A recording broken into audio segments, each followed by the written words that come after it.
Bullony basketball. Yo, what's going on, guys? Welcome back to Bullony basketball. Here with my guy SDF Brandon, Sam Darnold's forehead. How's it going? Yo, what's going on, guys? Welcome back to Bullony basketball. Here today with my guest NBA discussion. How's it going? How are you? Happy to be here. Doing good. I'm excited. Got a few things to talk about though for this episode. I think the first thing that we'll talk about is maybe the biggest stunner or biggest shocking move or performance or whatever of week one. What's caught your eye the most after a week through the season? Probably have to go with the 76ers. You know, they were terrible last year. Obviously, they got BJ Edgecombe, who was incredible, but I didn't expect them to be, what are they, 4-0 now? 3-9? 4-0 right now. Oh, crazy. Yeah. No, and they look good. That's a good one. I mean, honestly, you thought I was crazy for it, but I feel like right now Tyrese Maxey has been the best player in the league this season so far. VJ Edgecombe probably is leading in Rookie of the Year. I think that one's a little bit more household. And I don't know, I just feel like they have, even guys like Quentin Grimes, like coming up big, making big plays. And I just feel like overall, like they're not, a lot of their older guys, like Paul George hasn't played this season at all. Like Eric Gordon, Kyle Lowry, these guys are not even really in the rotation at all. 8 minutes limit. Embiid's on minutes restriction, so it's really the younger guys, which is good for them because then it tells them like, hey, we can move on maybe from some of these guys eventually and still be sitting pretty good. What would you say that was for you? It's the Spurs so far. The fact that they're dismantling teams so easily, because I was low on their roster before the season, but I watched the first quarter of that Spurs Raptors game yesterday and it was over by the first. I mean, Wemby is just ascended. They click perfectly. Yeah, no, definitely. I mean, especially like you said, undefeated right now, and actually tied for, I believe, the best record in the league if you take like total wins into account. It's just been crazy. A lot of those young guys, like you said, like Castle, Harper, they're doing it without De'Aaron Fox too, which is even crazier, They're starting Harrison Barnes at the 4, and it's working. Yeah, and even some of those other guys too, like I know for a while, like Devin Fizzell, he's been in like trade rumors, and he's actually been pretty well. So it's interesting to see. Like, I wonder how this team is going to look by the end of the year, if they're gonna make a move to maybe get that team maybe in that 2-3 spot and make a push for serious contention, or whatever they're gonna do with that though. Yeah, I think a De'Aaron Fox for Lauri Markkanen framework is probably something that'll be looked at. I don't know exactly how that works because the money Lauri makes is a lot. I just think Fox without guards is redundant, especially with how good they've looked. And I'm just not a big Fox fan in general. Yeah, no, I feel that. I think just with their team, it's like, it is a weird fit. And you mentioned Markkanen too, because it's funny, like we're recording this the day after the Jazz Suns game and he just dropped his career high, 51 points. Yeah. So maybe that's a perfect fit there. I think that they could use one more player who's maybe like been around a while and can maybe add something to it. I agree. For me, now I could very well be a Bulls fan, homer pick here. Obviously the Wizards haven't been terrible, but they haven't been good, of course. But I think the thing that's shocked me is with Keyshawn George, kind of being such a focal point in the offense for them. Keyshawn George has really been the first option and leading scorer on the team, which is crazy because last year I think he was like 14th in scoring and like 12th in terms of field goal attempts a game. So to make that jump, I don't know if he's going to be like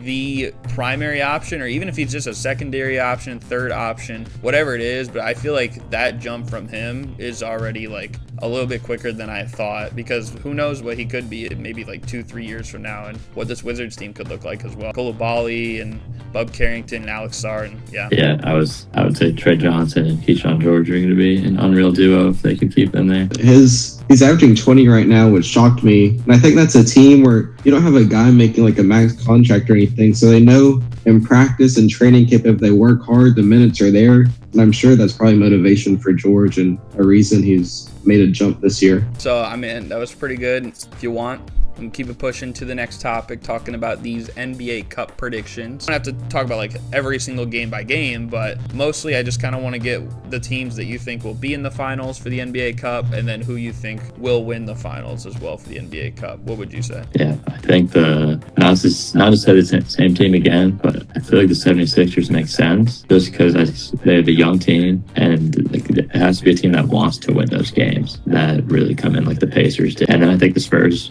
win it all. And again, it's like I'm just picking recency bias with 4-0 teams, but they just seem like they're going off so well right now. Yeah, I think that's fair, especially because it's usually two teams that are not necessarily like older teams. I feel like a lot of the older teams, aside from maybe like the Warriors, try to do it every year, but I mean, eventually, like I feel like that wear and tear kind of runs off on them. Yeah, I look at the groupings this year, and I think Cleveland and OKC have the easiest paths to the finals.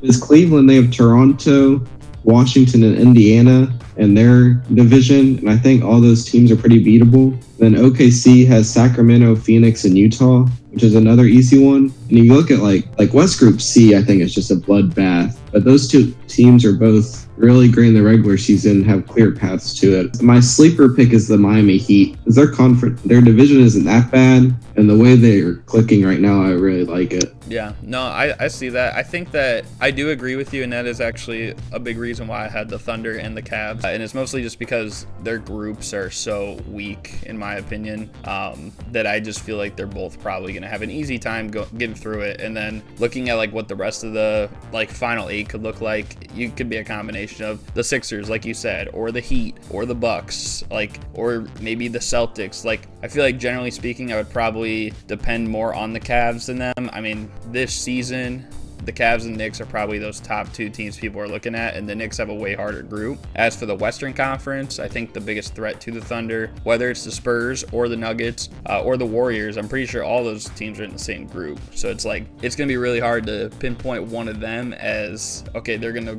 walk through it all the way, because they might not even win their first group. Whereas OKC, I think they're with a bunch of teams that probably won't really match up well with them. I do think the Thunder would beat the Cavs in that game. I just feel like it is pretty much the first glimpse that Cleveland would get like a championship setting. And I think it's very similar to last year when you saw the Thunder play the Bucks. Even though the Thunder were the better team last year, I mean, they got like demolished in that in-season tournament championship game against the Bucks, who were without like Middleton too at that point. So it's like, it's kind of, I think, like a growing experience for them. And then sure enough, months later, they won the NBA championship, the Thunder. But I do think there are some sleeper teams, even like, you know, you said Miami. I think even maybe Philadelphia, like the way the Nets have not looked good and Boston has not looked good, and I mean the Pistons and the Magic, they've had their suspicious moments so far, and I mean Philly right now, I mean even without Embiid there and without like Paul George there, I love the 76ers. Yeah, I mean, and with Edgecombe and Maxey especially, like that duo has maybe been one of the best duos in the league so far this year. Yeah, Edgecombe might be an all-star this year. Like, forget Rookie of the Year. Like, he might be playing at that level. I mean, I picked the 76ers my sleeper for the season. Like, I wanted to make the finals so bad. And Andre Drummond looks like an actual player again, and things are clicking. And they still have McCain, Paul George on the way. I'm excited. I think West Group B is also a little interesting because, I mean, you have Dallas there. I know Dallas does not look great. The Grizzlies, you know, they could make a push. The Pelicans have not been too great. And then you have the 2 LA teams where it's like, you know, right now the Lakers are dealing with injuries. The Clippers, you know, maybe, but also I'm just really curious to see what team comes out of that. I feel like there's a good chance it could be like the Grizzlies even. Yeah, I think the Grizzlies roster construction has gone under the radar. But the whole, like, if KCP is washed or not is kind of, I think he is, sadly. So when they're going to start Cedric Howard, I think it's an interesting sub right now. They have so many players still that I'm not fully sold on, like, with their roster. KCP especially, I'm not, like, a big KCP fan. I just feel like, too, there's also, like, other guys on their team that they have to address the issue as well. Like, injury issues always come about for, like, someone like Brandon Clark, for instance. I'm not huge on John Conchar. I think we've talked about this before. I think maybe you're a little higher on him than I am. Or is it? I think him and Kevin Herter are like the 2 most average players in the NBA. Okay. Like, if they're on the floor, they're not killing you, but they just don't really give anything. Albeit Santi Aldama has gotten better. Like, I still, it's frustrating sometimes to watch him. So it's just like, I feel like their bench has a lot of potential guys, but there's no one where I can look at and be like, okay, I'm getting a surefire, like, product out of this person every night off the bench. You know what I mean? Like, for instance, I mean, like when Malik Monk comes off the bench for the Kings, like, I feel good about him giving me like a solid 10 and 15 every night. Even if he doesn't, like, I can at least bank on that. So yeah, Scottie Pippen Jr. is one guy where it's like he showed flashes last year, but I don't know if I fully trust him in a serious role. And plus, him and Ty Jerome is kind of small in the backcourt. I think Edie's time, yeah. Jerome's injured right now, and his timetable is kind of iffy. That's why I look at that group, because I'm like, I really don't know who I'd pick to win it. I mean, maybe the Clippers then, or I mean, of course the Lakers are still gonna have like Luka probably coming back in a week, and you'd think LeBron would be back in maybe like 2 weeks as well. I think LeBron's gonna be out way more, to be honest. Like, that sciatica thing worries me. And he just hasn't looked. That was the first game of the season where he didn't look good on the bench. And that whole LeBron, like, I think there's a decent chance he doesn't play until like 2026. And believe it or not, my episode last year on this channel was the NBA Cup prediction. You could go back and look to see how I did. Maybe I got it right. Back-to-back years. So I also think maybe part of it is like, you know, last year the Bucks ended up winning the cup over the Thunder, and it was pretty easily that they won it, which is weird because the Thunder ended up winning the championship later on that year. I do think it'll be a little bit similar, where the Thunder are already a proven championship team with veterans experience, and that's kind of what the Bucks had last year for the most part. So I think that that's why they're going to get the better end this year of a team like Cleveland, who, you know, while they're still good, one of the more talented teams, they're not quite there yet. They haven't had that experience yet. So I think that's why it'll be an outcome like that. Well, they both got to be healthy by then. That is true. I mean, the good thing about the Cup is it's pretty much like football. It's like pretty much one game a week with the Cup, and then once it gets to the end, there's like a couple games in a stretch. But yeah, so if we want, we can keep it pushing again to the next topic though. This one's gonna be pretty good for you, because in 5 words I want you to sum up what you think this season will be like for your favorite team this year. You want to say your favorite team, and then just kind of give us the little phrase that you got for them. I'm actually rocking. I'm always wearing a jersey. I usually don't have the right one on, but I'm a Nets fan. My 5 words. Let's hear it. Iron Eagle hates his life.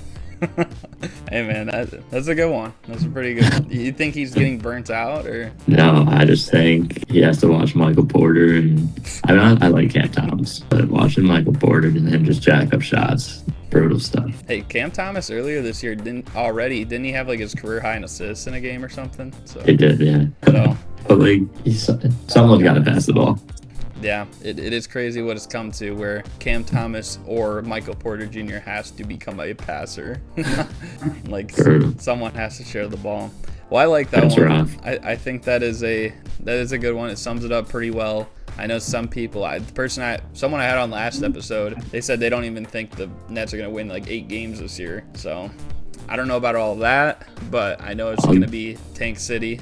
I'll give him 12. You said 12. I said I think like 15. You know, early season gonna be rough. I think later in the year they'll win more though. Injuries. Yeah, and other teams are gonna start tanking themselves probably. I picked the Clippers, and I said Kawhi Leonard goes 2019 mode. I like it. You think so? Does that mean a championship, or is that like? Yeah, I think a championship. He just makes a great run. They're healthy. Brooke Lopez like delivers a lot. John Collins is looking great, and Chris Paul gives him like 2 rounds. Yeah, I mean, I do think that this is. I mean, it feels like we've been saying it for the last couple of years, where it's like this is maybe the Clippers' last chance, but I do really feel like this is their last chance, mostly because there are so many older guys on this team. It's like by next year, like we're gonna have probably maybe a retirement by Chris Paul. Like for all we know, Brooke Lopez could retire as well. And then what's gonna happen with Kawhi? Of course, like that whole thing before the season came out, and that maybe this could be the last year for them with Kawhi. And then I don't know. So there are a lot of like storylines playing into it, but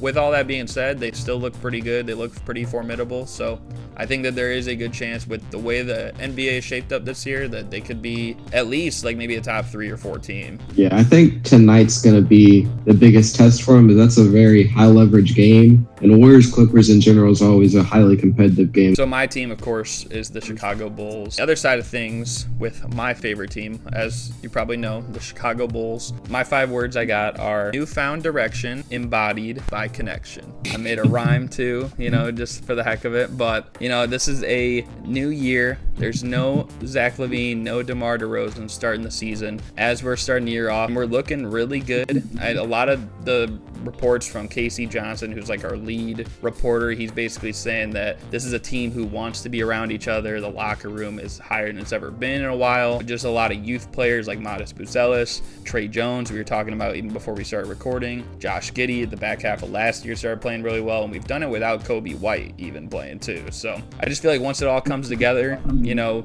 not saying that we're going to win a championship or anything this year because that's not going to happen. Maybe the NBA Cup, but I don't know about the NBA championship. But I do think that this is finally, for once, it's like it feels good to see like what's going on with my team. We still have some older guys as well, like you know, Kevin Huerter, as you mentioned, like a veteran, and Zach Collins, and of course Patrick Williams. Vucevic. Yeah, Patrick Williams. Although I'm not high on him myself, but I do like a lot of the young players that we have. Like Trey Jones has looked impressive. I know Josh Giddey was great at the end of last year, and it looks like he's going to keep continuing to do it. Modest Buzelis is probably my favorite player on the Chicago Bulls right now, and we just play as a team together. Even Ayo Dosunmu has actually looked pretty good to start the year. It's so good to finally have a stretch, because I said this like yesterday, this is probably the first time since the year we had DeRozan and LaVine and we were the 1 seed for a while that we actually have gone on like a 3 or 4 game stretch where we won pretty much all the games that could have went either way. You know, it just feels good to like kind of get off to a good start while doing that, because even if we meet expectations the rest of the year, we're probably still sitting good seeding wise that we could find ourselves in a playoff position, especially in the East this season. All hail Trey Jones. Facts. Who knows? Maybe he can like. Is it too early to say that he could assert himself into that same role that Lonzo had a couple years ago when we were the 1 seed? I'd say no, but who knows what their lineup and rotations be like with Kobe White's back. Yeah, I was just saying, I hope he doesn't revert into hero Kobe in a sense, because sometimes he does play like that. I know generally when he's in the lineup for a while, he's been able to adjust, but I don't want him to get into that habit and then it ruins things, you know? Well, they have 2 point guards now, so I feel like you shouldn't. Yeah. And I mean, we just got a nice veterans. I mean, Vucevic has played pretty well to start the year. Knock on wood that continues. You know, Kevin Huerter actually hasn't started the year off too bad. Isaac Okoro as well. So we'll have to see what happens. But I'm liking what I see from a lot of guys so far. I've actually liked what I've seen out of Ayo Dosunmu so far. And last year, I feel like he kind of let me down. So yeah, I think so. The Pacers in Boston kind of bailing out on this season. There's spots open in that lower tier of the East. I think the Bulls could fill, because their chemistry and energy right now are the best I can remember. And the fact that they're doing it without Kobe White is pretty crazy. And I think Giddey, too, is underrated. Yeah. Well, and even before the year, I did think with how the East was, I still had us slated as the 8th seed. But, I mean, given, like, the way the Pistons have looked, and, you know, even the Pacers have not won a game. And these are some teams I did even have above them, actually. Like, Hawks suck. Yeah, the Hawks, they suck, and we just beat them. We just beat the Magic, who I also had above them. Not to say these teams won't figure it out, because there's 82 games, but I do think that, like, right now it looks like we could play with a lot of these teams, so who knows. Yeah, I think one take I like is like Cade Cunningham and Paolo. It seems like people are finally realizing they aren't all that, and they're like, I feel like your team ceiling isn't that different if you have Josh Giddey as the lead guy, then you have like Cade Cunningham. And the Pistons' talent around Cade is kind of just so iffy, where the Bulls being better than the Pistons is totally crazy. An interesting spin on it, but yeah, with all that said, I think we can move on now to the mini game. Locked in, right? I'm ready.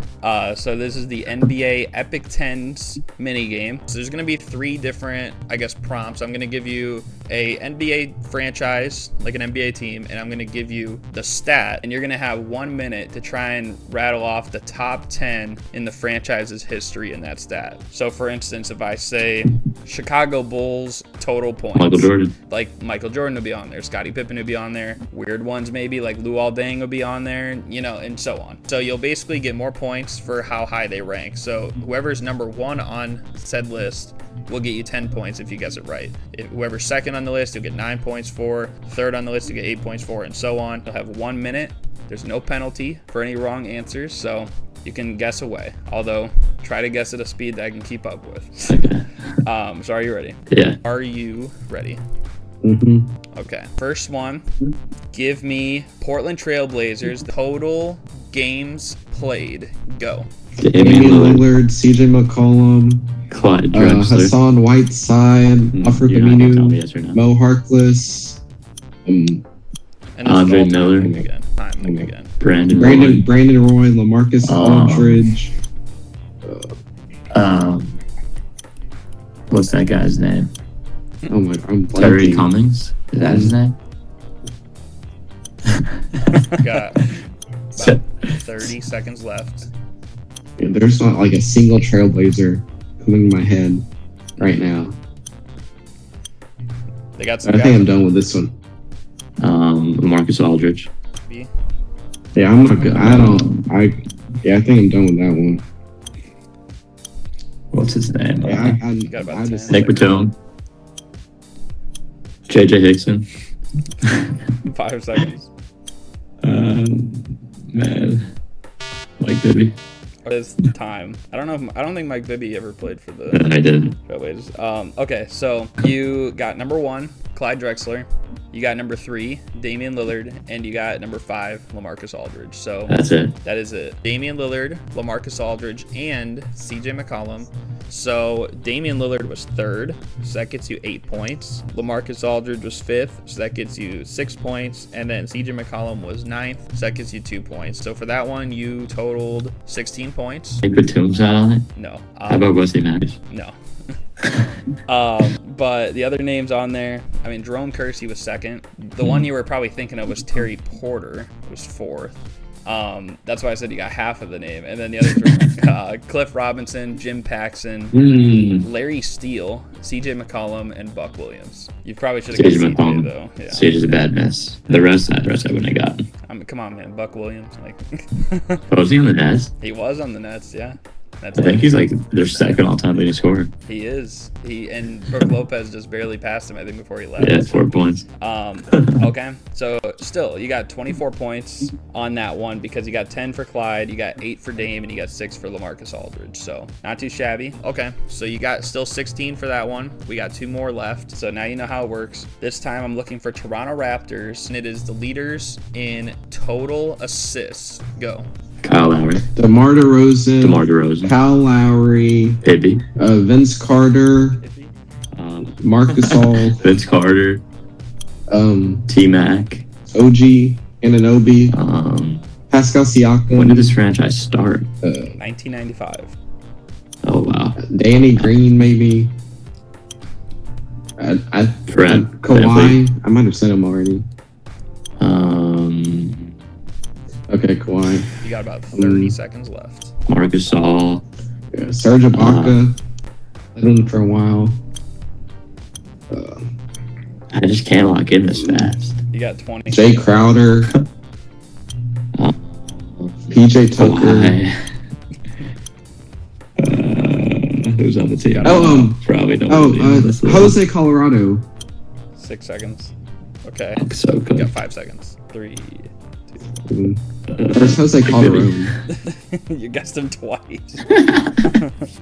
No. Okay, so you got number 1, which is Kyle Lowry. You got number 3 was Fred VanVleet. You got that. You got number 4, DeMar DeRozan, and you got number 8, Vince Carter. No T-Mac. No. You got number 1, which was Kyle Lowry. You got number 2, which was Jose Calderon. You got number 4 and 5, which were DeRozan and Siakam. And then number 8 was Vince Carter. So when I total that up, let's see what that is. So you got 1, which is 10 points. 2 is 9 points. 4 is 7 points. That's 26. Plus 6 more, that's 32. Okay, so you got 35 for that round. That's pretty good. I believe 28 points for that one. Number 2 is Jose Calderon. I know that's gonna sting. Yep. Actually, I'm surprised. I wouldn't have got it. Number 5 was Siakam, and then the others were Alvin Williams, Damon Stoudemire, Scotty Barnes at 9th already, and then Doug Christie. So there was a current Raptor. There was indeed a current Raptor, yeah. That was even better than your first one. Some of the other ones on there, actually Fred VanVleet was 3rd. A little surprising. Oh, dang. Yeah. I should have known that. Scotty Barnes, believe it or not, is already 9th on this list. He was like in my head, but he just didn't come out. Yeah. And then the others were Alvin Williams, Damon Stoudemire, and Doug Christie. It's decent, but we got one more left. We'll see how many points you can get on this one. So are you ready? Yeah. You might need a big round here, so we'll see. To the Nets.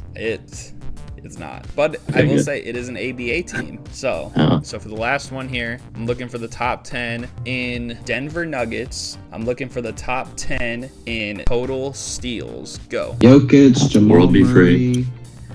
Oh, Paul Jokic. Millsap, Aaron Gordon, Jamal Murray, Mason Plumlee, Carmelo, Kenneth Faried, World be free. Allen Iverson, Michael Porter What's that guy's Jr., name? Bruce Brown. I know you're thinking too. I'm a failure.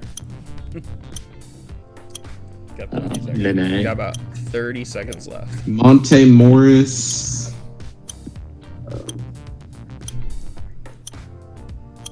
Jamal Murray, Aaron Gordon, Kentavious Caldwell-Pope. What's that guy's name? Alex English. This is a roster I'm good with. Got It's 10 just seconds. the pressure gets to me. You got 10 seconds. Muhammad Abdul-Rauf. 3, 2. Michael Jordan. No. Mike Bibby. No and no, but there was a Michael on this list. Michael Adams was number 10. Believe it or not, even though a lot of those were good guesses, like Aaron Gordon, Bruce Brown and stuff, actually Jokic is the only one that was on there for that one. So that is worth 8 points. Number 1, actually, you did not get, was Fat Lever. That's what I was thinking of. I knew that's who you were thinking of too, and you said what's his name. I'm like, he's probably thinking of that. Number 2 actually was surprising. TR Dunn. Number 3 was Jokic. You got that. Number 4, Alex English. You got that. Number 5 was Dan Issel. Another legend. Number 6 though, you got it was Nene was number 6. Number 7 was Bobby Jones. Number 8 you got 2, Carmelo Anthony. And then the last 2, number 9 was Reggie Williams. Number 10 was Michael Adams. So you're saying World Be Free wasn't on it? No, he didn't play for the Nuggets. I think you were thinking of maybe the Sixers or something, or Cavs. Maybe I was thinking of Fat Lever for him. That's why I was thinking like maybe that's who you were thinking of. Yeah. Because I'm like, okay, You know, guard, 80s. I've played way too many games with all-time Nuggets in 2K to only get a couple right. Number 1 was actually Fat Lever. Alex English was on there at 4. Believe it or not, Carmelo Anthony was on there at number 8, which is I thought I said Carmelo. I don't know if you did. I'd have to double check. Cool. But and then some other ones like Michael Adams. I thought when you said Kenneth Faried, I was like, oh, maybe he'll say like Nene like right after. He was 6 on there. And I was mixing up Kenneth Faried and Montrezl Harrell, so I was just trying to get the name right. Yeah. But that's still not bad. I mean, you still got 8 points. So in total, you still ended up getting 23 points for that because you got 8 for Jokic, 7 for English, 5 for Nene, and you got 3 for Carmelo. So has anyone else gotten Nene?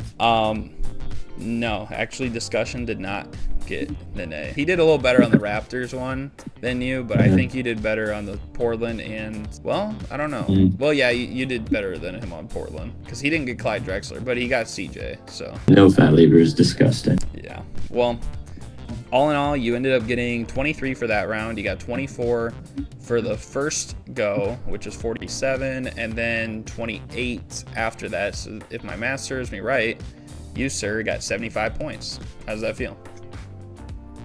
Probably could have been worse, but can't be too good. That's one way to look at it. Not too bad. So good. Let's go. Not the worst of the season yet.